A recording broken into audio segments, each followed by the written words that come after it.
Hello प्रिय विद्यार्थियों, my self is Balwan Singh Dahiya, associate professor, government college Hisar. आज मैं आपके सामने एक बहुत ही महत्वपूर्ण विषय, भारत के भूगोल का महत्वपूर्ण विषय क्लासिफिकेशन ऑफ इंडियन सॉइल के बारे में डिस्कस करूंगा। भारत में पाए जाने वाली मिट्टियों का वर्गीकरण, भारत में कितने प्रकार की मिट्टियां पाई जाती हैं और भारत में मिट्टी अपरदन की समस्या क्या है, भारत में विभिन्न प्रकार की मिट्टियों की क्या मुख्य विशेषताएं हैं, किन किन नक्षत्रों में वो पाई जाती हैं, किन किन फसलों के लिए उपयोगी हैं और किन नक्षत्रों में वो विस्तृत हैं।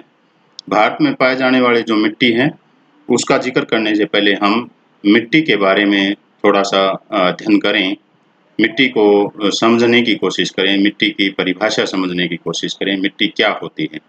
मिट्टी वास्तव में पर्यावरण का एक महत्वपूर्ण तत्व है जो कृषि, पशुपालन और वन व्यवसाय का आधार है। पृथ्वी पर पाए जाने वाले लगभग सभी जीवन के लिए काफी महत्वपूर्ण है और ऐसे क्षेत्रों में जिन क्षेत्रों की आर्थिक व्यवस्था कृषि व्यवसाय पर निर्भर है, उन क्षेत्रों में तो मिट्टी का महत्व और भी बढ़ जाता है। मिट्टी वास्तव में भूपृष्ठ की सबसे ऊपरी परत है जो पौधों को उगने बढ़ने के लिए जीवाश्म और खनिज पदार्थ प्रदान करती है। मृदा या मिट्टी कहलाती है।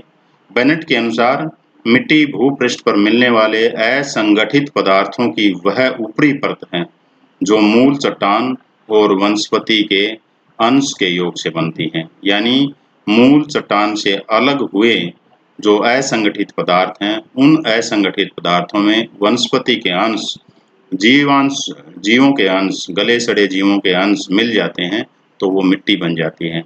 असंगठित पदार्थ होते हैं और यही वनस्पति जो अंश हैं, यही जीवांश और यही खनिज पदार्थ हैं, वो मिट्टी को अपना उपयोगिता के रूप में बताती हैं। जिस मिट्टी में जितने ज़्यादा ह्यूमस की मात्रा है, जितने ज़्यादा वनस्पति के अंश हैं, वो उतनी ही ज़्यादा उपजाऊ है। मृदा का जो निर्माण है वो एक काफ़ी जटिल प्रक्रिया है जिसमें प्रत्येक पर्यावरण के प्रत्येक तत्व का अपना योगदान रहता है, लेकिन अपक्षय, अपरदन और जलवायु का कारक जो हैं वो बहुत ज़्यादा महत्वपूर्ण हैं। अपक्षय और अपरदन के जो कारक हैं भूपृष्ठ की चट्टानों को तोड़कर उनका चूर्ण बना देते हैं और इसी चूर्ण में वनस्पति और जीव जंतुओं के गले सड़े अंश और विभिन्न प्रकार के खनिजों के चूर्ण मिल जाते हैं, जिससे पेड़ पौधों के जीवन को आधार मिलता है। मिट्टी के निर्माण में और महत्वपूर्ण जो कारक हैं वो मौलिक चट्टानें हैं, जिनसे वो मिट्टी अलग होती है, मिट्टी के कण टूटते हैं, चट्टानों से टूटते हैं और वहीं से मिट्टी के निर्माण की प्रक्रिया शुरू होती है। इसके अतिरिक्त धरातलीय संरचना, धरातलीय संरचना कैसी है, धरातलीय उच्चावच कैसा है, ढाल कैसा है।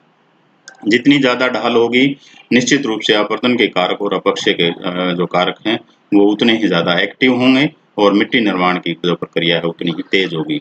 जलवायु में मुख्य रूप से आर्द्रता या वर्षा आप कह सकते हैं, तापमान और पवन जो हैं, हालांकि जलवायु के सभी तत्वों का प्रभाव मिट्टी के निर्माण पर दिखाई देगा, लेकिन आर्द्रता, तापमान और पवन महत्वपूर्ण कारक हैं जो मिट्टी के निर्माण में महत्वपूर्ण भूमिका निभाते हैं। तापमान और पवन और आर्द्रता की वजह से अपक्षय की जो प्रक्रिया है वो तेज होती है और आर्द्रता की वजह से ही वर्षा का निर्माण होता है और वो वर्षा या पाला या ओले या विभिन्न वर्षा के जो रूप हैं वो मिट्टी के निर्माण में महत्वपूर्ण भूमिका निभाते हैं, क्योंकि अपरदन के कारक जो मुख्य कारक हैं नदी, वो नदी जो है वो वर्षा की मात्रा से ही प्रभावित होती है। वर्षा की मात्रा से प्रभावित होती है।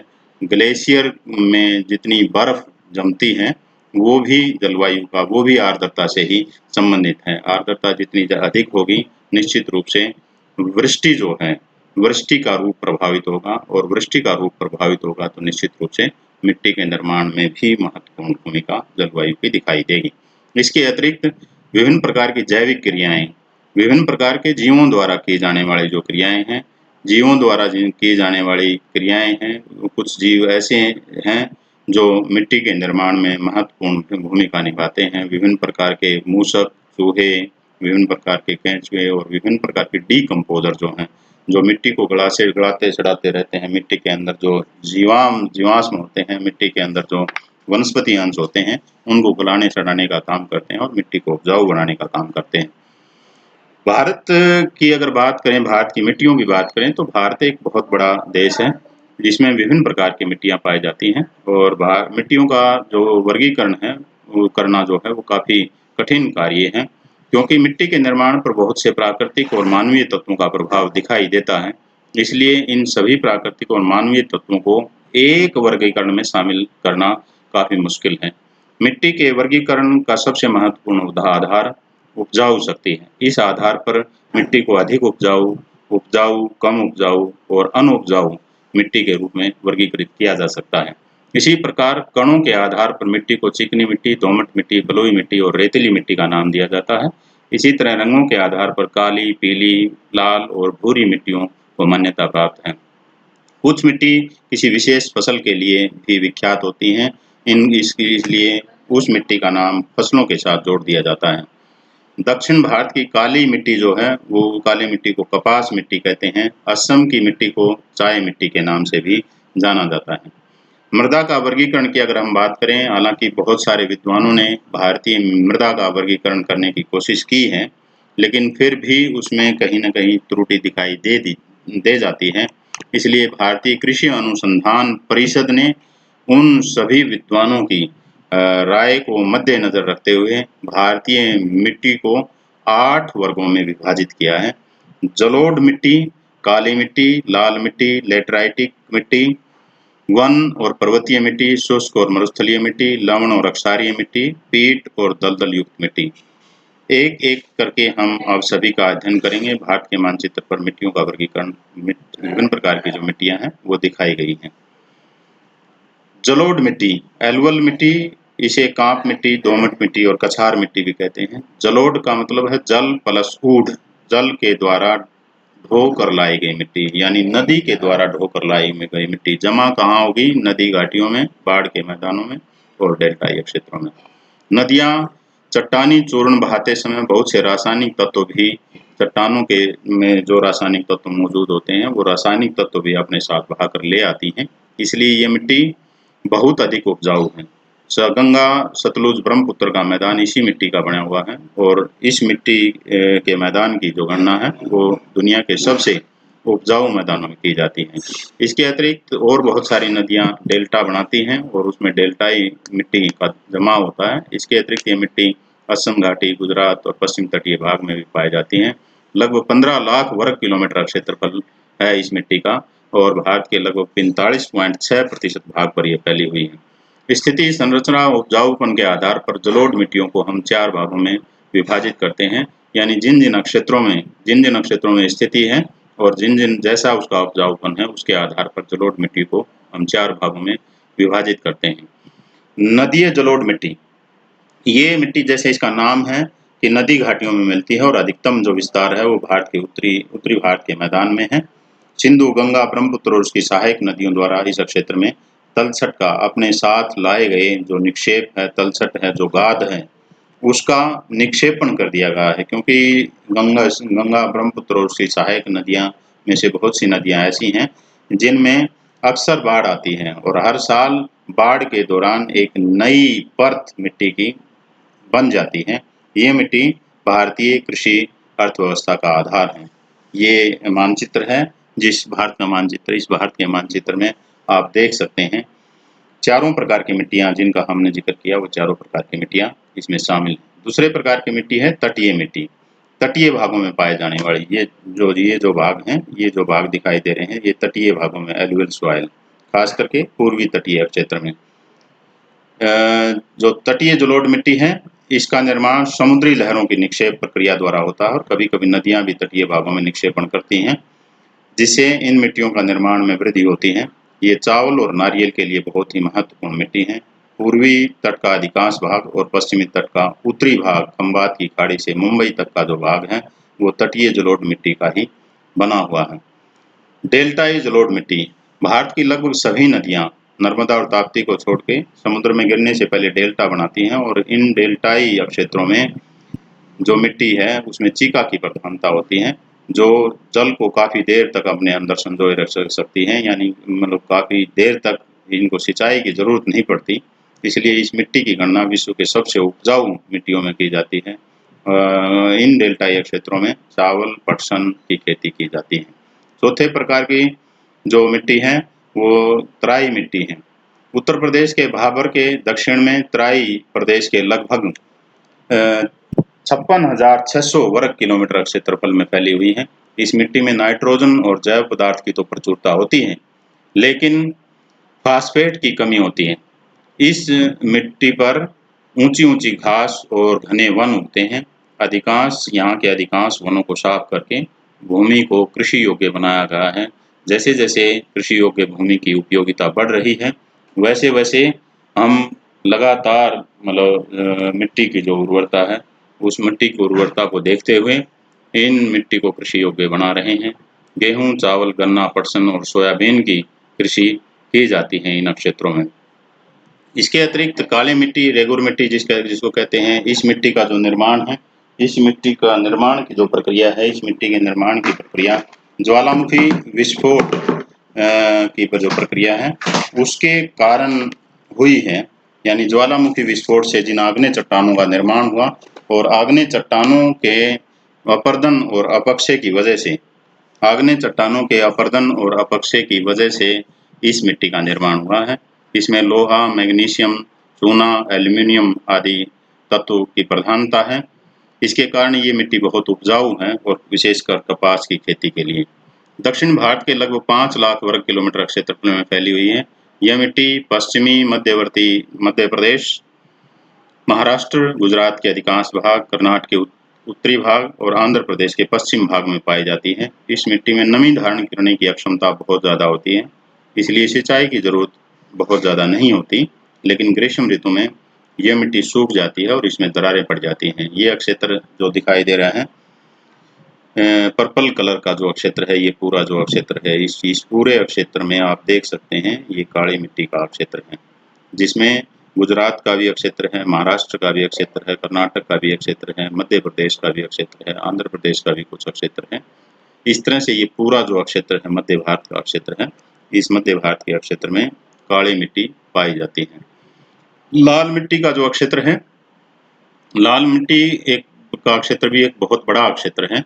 लगभग 2 लाख वर्ग किलोमीटर क्षेत्रफल में ये मिट्टी विस्तृत है और मध्य प्रदेश के बुंदेलखंड क्षेत्र से दूर दक्षिण तक ये मिट्टी पाई जाती है। आंध्र प्रदेश, तेलंगाना, मध्य प्रदेश का पूर्वी भाग, बिहार का दक्षिणी और झारखंड का छोटा नागपुर का पठार, पश्चिम बंगाल की वीरभूमि, बांकुड़ा और मिदनापुर जिले, मेघालय की गारो, खासी, जयंतिया पहाड़ियां, नागालैंड, उत्तर प्रदेश के हमीरपुर, मिर्जा, बांदा और खास झांसी जिले, राजस्थान के अरावली पर्वत का पूर्वी क्षेत्र और दक्षिणी पूर्वी महाराष्ट्र, कर्नाटक और तमिलनाडु के कुछ भाग में ये लाल मिट्टी पाई जाती है। लाल मिट्टी का जो क्षेत्र है वो लाल मिट्टी का क्षेत्र, ये जो ऑरेंज कलर का जो शेड दिखाई दे रही है, ऑरेंज कलर की शेड लाल मिट्टी का जो ये क्षेत्र है लाल मिट्टी का, और इसके अतिरिक्त उत्तरी पूर्वी भारत का कुछ क्षेत्र भी इस लाल मिट्टी के अंतर्गत आता है। तो ये लाल मिट्टी का क्षेत्र है, बहुत विस्तृत क्षेत्र है, लगभग 2 लाख वर्ग किलोमीटर क्षेत्रफल है। लाल मिट्टी का निर्माण प्राचीन रवेदार और रूपांतरित चट्टानों के अपक्षय और अपरदन से प्राप्त हुई सामग्री द्वारा हुआ है। इसमें लोहे की मात्रा अधिक होती है और लोहे पर क्योंकि जंग लगता है और जंग का जैसा रंग होता है वैसा ही रंग लाल मिट्टी का दिखाई देता है। इसके अतिरिक्त एल्यूमीनियम और चूने की भी प्रधानता है, परंतु जीव और वनस्पति के अंश और फास्फोरस की कमी होती है। इसलिए ये मिट्टी जो है कम उपजाऊ है, लेकिन जहाँ भी महीन कणों की बनी हुई है वहाँ ये मिट्टी काफ़ी उपजाऊ है। इस मिट्टी में केवल बाजरा पैदा होता है, लेकिन जो निचले भाग, जैसे हमने बताया कि निचले भागों में जहाँ महीन कणों की मिट्टी है, गहरे लाल रंग की मिट्टी है, अधिक गहरी और उपजाऊ है, वहाँ कपास, गेहूँ, दालें और मोटे अनाज पैदा किए जाते हैं। लेटराइट और लेटराइटिक मिट्टी, लेटराइट जो शब्द है वो लैटिन भाषा के लेटर शब्द से लिया गया है, जिसका अर्थ है ईंट, और ईंट जैसा रंग जिस मिट्टी का हो उसको हम लेटराइट या लेटराइटिक मिट्टी कहते हैं। इसका निर्माण मानसूनी जलवायु की विशेष परिस्थितियों में होता है। मानसूनी जलवायु के आर्द्र और शुष्क ऋतु के क्रमिक परिवर्तन के कारण चट्टानों में सिलिका की कमी हो जाती है, इसलिए ये कम उपजाऊ होती है मिट्टी। इस मिट्टी में नाइट्रोजन, चूना और फास्फोरस और मैग्नीशियम की मात्रा कम होती है, जिससे उपजाऊ शक्ति काफ़ी कम होती है। इस कृषि यह कृषि के लिए बहुत ज़्यादा उपयोगी नहीं है। इसमें घास और झाड़ियाँ खूब उगती हैं। ये मिट्टी जो है वो पश्चिमी घाट, छोटा नागपुर का पठार, तमिलनाडु, आंध्र प्रदेश, उड़ीसा और असम के पर्वतीय क्षेत्र और राजमहल की पहाड़ियों में मिलती है। लगभग 2.48 लाख वर्ग किलोमीटर क्षेत्रफल पर इसका विस्तार है और ये मिट्टी, जैसे हमने बताया, कि उपजाऊ नहीं है। इस मिट्टी का प्रयोग भवन निर्माण के लिए काफ़ी किया जाता है। लेटराइट जो मिट्टी है वो पिंक कलर की जो दिखाई दे रही है, ये लेटराइटिक मिट्टी है। ये जो क्षेत्र है, ये पूरा जो क्षेत्र है, ये वाला क्षेत्र है, ये वाला क्षेत्र है, ये पूरा जो क्षेत्र है, ये लेटराइटिक मिट्टी का है। जो पिंक कलर की शेड जो वाले जो क्षेत्र दिखाई दे रहे हैं, वो लेटराइट मिट्टी वाले क्षेत्र हैं। वन और पर्वतीय मिट्टियाँ, ये मिट्टी पर्वतीय भागों के वनाच्छादित क्षेत्रों में पाई जाती है। इस मिट्टी का विस्तार लगभग 2.85 लाख वर्ग किलोमीटर क्षेत्रफल पर है। ये मिट्टी ज़्यादातर पर्वतीय भागों में है। जम्मू कश्मीर, हिमाचल प्रदेश, उत्तराखंड, सिक्किम और अरुणाचल प्रदेश में इन मिट्टियों का विस्तार है। इसके अतिरिक्त उत्तरी पूर्वी भारत के राज्यों में भी ये मिट्टियाँ कहीं-कहीं दिखाई दे जाती हैं।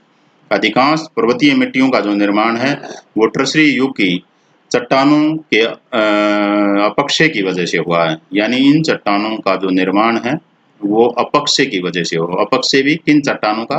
टर्शरी युग की चट्टानों का।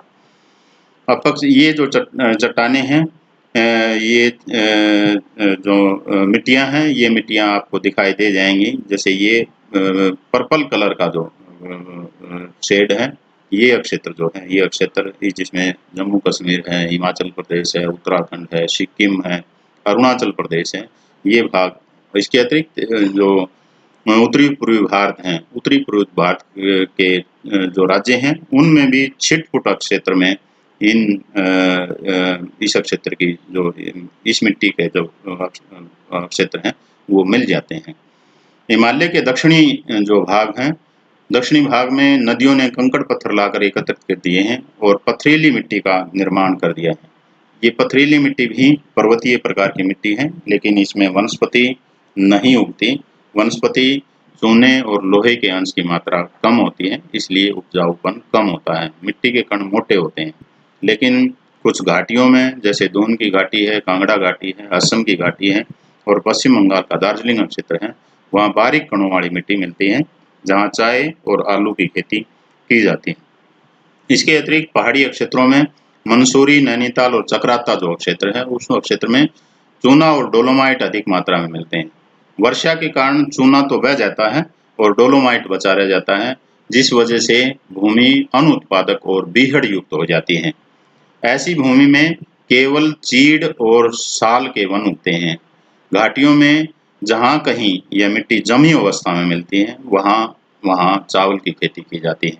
हिमालय के कई भागों में आग्नेय मिट्टियाँ भी बन गई हैं, आग्नेय मिट्टियों का भी निर्माण हुआ है। इन मिट्टियों में नमी धारण करने की क्षमता अधिक होती है, जिससे इस मिट्टी पर कृषि की जा सकती है। अंतिम अगली जो मिट्टी है, वो शुष्क और मरुस्थलीय मिट्टी। ये मिट्टी 50 सेंटीमीटर से कम वार्षिक वर्षा वाले क्षेत्रों में मिलती है। भारत के लगभग 1.42 लाख वर्ग किलोमीटर क्षेत्रफल में फैली हुई है। इस मिट्टी में रेत की मात्रा अधिक होती है और हुमस की मात्रा बहुत कम होती है, इसलिए ये उपजाऊ नहीं होती। राजस्थान, दक्षिण पश्चिम हरियाणा और दक्षिण पश्चिम पंजाब और कुछ गुजरात का जो क्षेत्र है, उस क्षेत्र में ये मिट्टी पाई जाती है। जहाँ-जहाँ सिंचाई की सुविधा उपलब्ध है, उन क्षेत्रों में ये मिट्टी उपजाऊ हो गई है और वहाँ गन्ना, कपास, बाजरा, गेहूँ, चावल आदि की पैदावार की जाती है। इंदिरा गांधी कैनाल नहर ने भी इस मिट्टी के फसल प्रारूप में बहुत ज़्यादा परिवर्तन किया है। जहाँ बाजरा और मोटे अनाज उगाए जाते थे, वहाँ आज इंदिरा गांधी इंदिरा गांधी नहर का पानी पहुँचने की वजह से, इंदिरा गांधी की सिंचाई व्यवस्था पहुँचने से उन क्षेत्रों में आज गेहूँ और चावल की खेती की जाने लगी है। ये क्षेत्र है जो पीले कलर का दिखाई दे रहा है, ये जो क्षेत्र है, ये क्षेत्र है, ऐसा क्षेत्र है जहाँ 50 सेंटीमीटर से कम वर्षा होती है। एरिड जो सॉइल है, मरुस्थलीय मिट्टी जो है, इन क्षेत्रों में पाई जाती है। लवण और अक्षारीय मिट्टियाँ, ये मिट्टियाँ बिहार, उत्तर प्रदेश, हरियाणा, पंजाब, राजस्थान और महाराष्ट्र के अपेक्षाकृत शुष्क भागों में पाई जाती हैं और इन्हें अनेक अन्य नामों से भी पुकारा जाता है, जैसे रेहे, कल्लर, ऊसर, थूर, कार्ल, चौपन अलग अलग क्षेत्रों में अलग अलग नामों से पुकारा जाता है। नहरों द्वारा सिंचित और उच्च भूमिगत जल स्तर जहाँ ग्राउंड वाटर लेवल ऊपर है, काफी ऊपर है, ऐसे इलाकों में कोशिक क्रिया कैपिलरी एक्शन द्वारा भूमिगत जो लवण है वो धरातल पर पहुंच जाते हैं और मिट्टी लवणीय हो जाती है, जिससे मिट्टी अनुपजाऊ हो जाती है। उत्तर प्रदेश और पंजाब का लगभग उत्तर प्रदेश का 12.5 लाख वर्ग किलोमीटर क्षेत्र 5 लाख हेक्टेयर भूमि और पंजाब की 12.1 लाख हेक्टेयर भूमि ऊसर से प्रभावित है। गुजरात की खंबात की खाड़ी के इर्द-गिर्द ज्वार भाटा द्वारा निम्न क्षेत्र पर नमक का जमाव होता है, जिससे ये भूमि काफी बंजर हो गई है।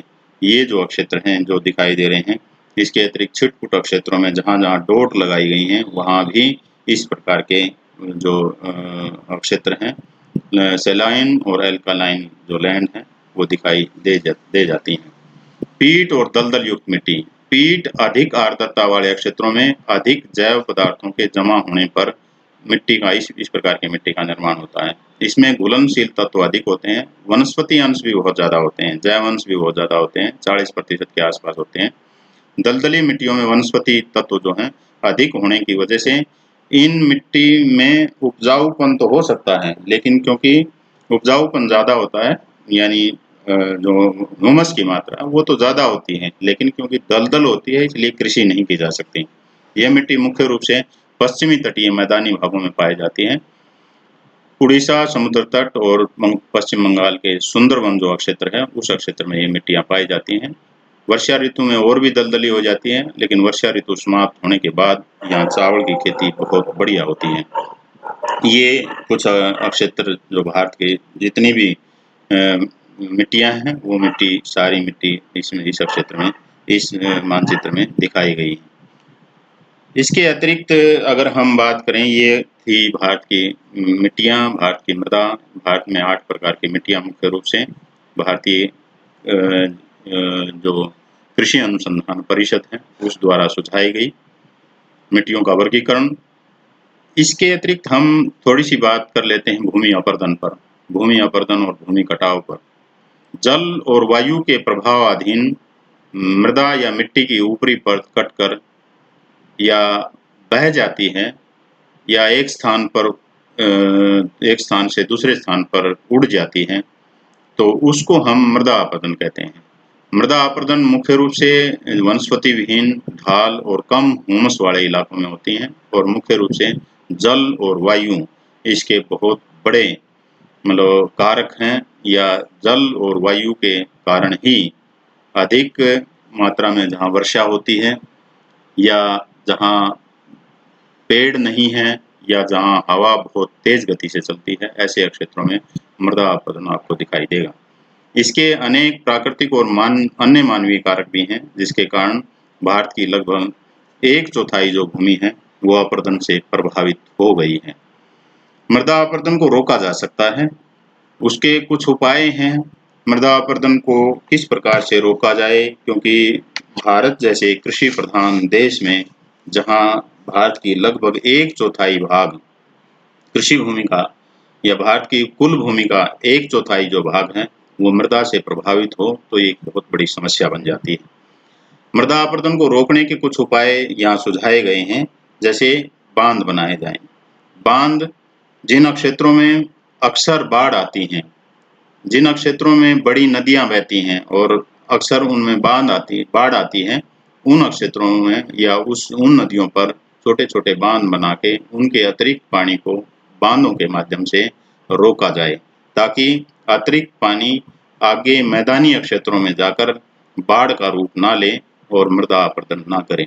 इसके अतिरिक्त वृक्षारोपण एक बहुत बड़ा उपाय हो सकता है मृदा अपरदन को रोकने का।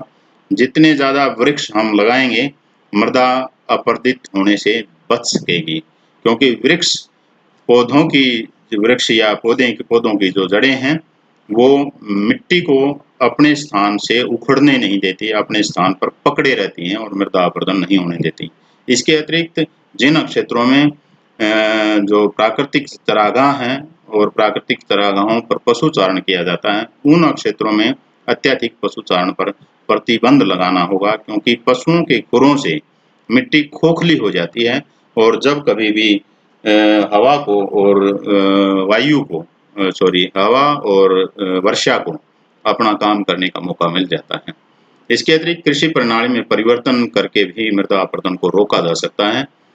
फसल चक्र प्रणाली का प्रयोग करना, यानी एक खेत में लगातार हम एक ही फसल ना बोएं, फसलों को बदल-बदल कर बोएं। यानी इस साल अगर हमने गेहूँ की फसल बोई है, तो अगली साल उसमें कपास की फसल बोएं या दूसरी फसल उस समय में जो फसल होती है, उस फसल को बोएं, गेहूँ की फसल ना बोएं। थोड़े समय में उगने वाली फसलों को पैदा करें।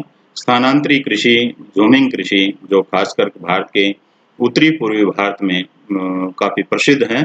उत्तरी पूर्वी भारत के जो आदिवासी लोग हैं, वो जंगलों को साफ करके एक कृषि भूमि तैयार करते हैं और उस कृषि भूमि की जो प्राकृतिक उर्वरता है, जो नेचुरल उपजाऊपन है, उस उपजाऊपन का प्रयोग करके 4-5 साल तक फसल लेते हैं और उसके बाद उस भूमि को छोड़कर आगे यही प्रक्रिया दोहराते हैं और इस प्रक्रिया के माध्यम से वनों का विनाश तो होता ही होता है, भूमि भी अपरदित होती है। इसके अतिरिक्त ढालों पर समुच्चय रेखी जुताई करके पर्वतीय क्षेत्रों में सीढ़ी-नुमा खेत बनाकर पवन द्वारा मिट्टी को उड़ने से रोकने के लिए अवरोध बनाकर अवरोध किसी दीवार बनाई जा सकती है या पेड़ों की पंक्तियाँ लगाई जा सकती हैं। इसी तरह भूमि को पवन की दिशा के समकोण पर जोतकर मृदा अपरदन को रोका जा सकता है।